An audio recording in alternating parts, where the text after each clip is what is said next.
بسبوسة سريعة ولذيذة. بما اننا داخلين على رمضان فحبينا نعمل لكم البسبوسة. اكيد مفيش عزومة او مفيش رمضان بيعدي الا وانتوا بتعملوا البسبوسة.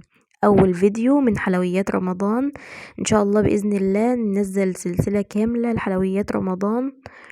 المهم البسبوسة كلنا بنحبها وطعمها بيبقى لذيذ وهي سهلة وسريعة وبسيطة، فحبينا ان احنا نعملها لكم في فيديو النهاردة.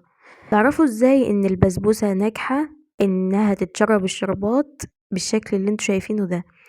طالما البسبوسة اتشربت الشربات بكل سهولة كده تعرفوا ان البسبوسة ناجحة معاكم، وكمان بتكون طرية ولذيذة. السلام عليكم، معكم شهد، وفي فيديو النهاردة هنعمل مع بعض البسبوسة زي ما قلنا في بداية الفيديو. عندنا المكونات، عندنا كوباية من اللبن وعلبة زبادي ومعلقة كبيرة بيكنج باودر وكيس بسبوسة ومعلقتين كبار من الزبدة، زبدة سايحة سيحناها. فتحنا كيس البسبوسة وابتدينا ننزل بيه في البولة،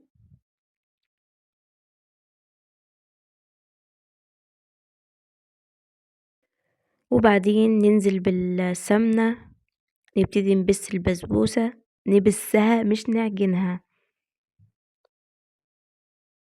لأن البسبوسة من الحاجات اللي ما بتحتاجش عجن كتير. وهنا نزلت بالبودر، معلقة كبيرة بيكنج باودر، وقلبتهم كده، وبعدين ابتديت أبس البسبوسة بالشكل ده، أوزع السمنة على كل أجزاء البسبوسة علشان تبقى مرملة كده وحلوة. لو حسيتوا ان البسبوسة محتاجة اكتر من معلقتين سمنة ضيفوا على حسب نوع البسبوسة اللي انتي بتستخدميه. هنا ابتديت انزل بعلبة زبادي بدرجة حرارة الغرفة واخلطها كده مع البسبوسة بالراحة، وننزل باللبن ونقلب كده. انا مش بعجن، انا يدوب بخلط المكونات مع بعض. تعرفي ازاي ان نوع البسبوسة كويس؟ تلاقيها بتتشرب معاكي السوائل بالشكل ده. هنا دهنت الصينية بسمنة او زيت، ابتديت اوزعهم بالفرشة كده وننزل بالخليط اللي عملناه مع بعض.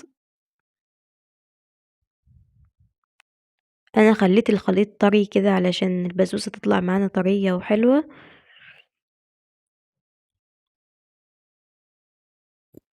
جبت بقى المعلقة وابتديت اوزع البسبوسة بالشكل ده.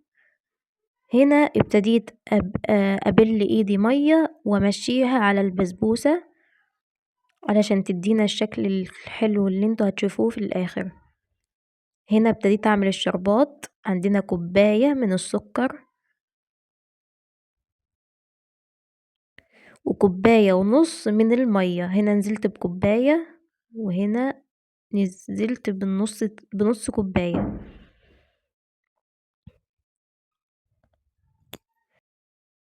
نحط بقى اي مكسرات عايزينها، مش عايزين نحط مكسرات خالص هيبقى احسن افضل على حسب اللي انتوا بتحبوه. هنا حطيت فول سوداني بس، وحطيت البسبوسة بعد ما سخنت الفرن كويس. حطيتها كده في الرف اللي في النص، واول ما حسيت ان الجنب استوى كده، جنب البسبوسة كده استوى، رحت مشغلة اعرف ازاي ان البسبوسة استوت من الجنب. اروح مشغلة بقى حرف البسبوسة، حرف الصينية، اروح مشغلة فوق واسيبها بقى شوية. هنا نزلت على الشربات بكيس من الفانيليا او نص معلقة صغيرة، وكده البسبوسة استوت معانا، اخدت اللون الذهبي الجميل. ينزل بقى بالشربات سخن والبسبوسة سخنة لسه طالعة من الفرن، والشربات لسه نازل حتى باين البخار طالع منه كده. نسقي بقى البسبوسة بالشكل ده. شايفين بتتشرب الشربات ازاي؟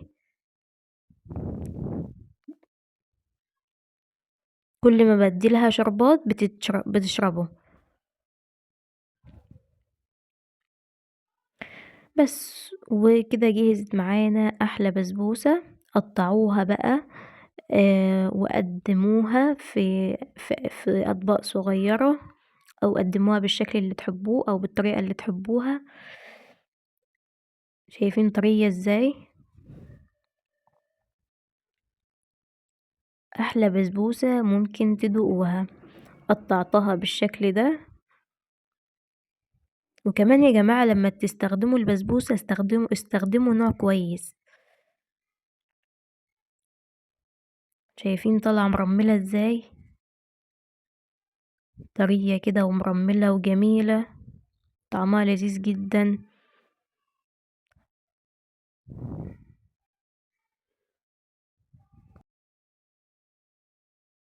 معانا قطع، يعني قطع بس طرية برضو، يعني مش اللي هي ماسكة قوي ولا كده، لا هي طرية. شايفين؟ تحفة جدا، جربوها هتعجبكم جدا.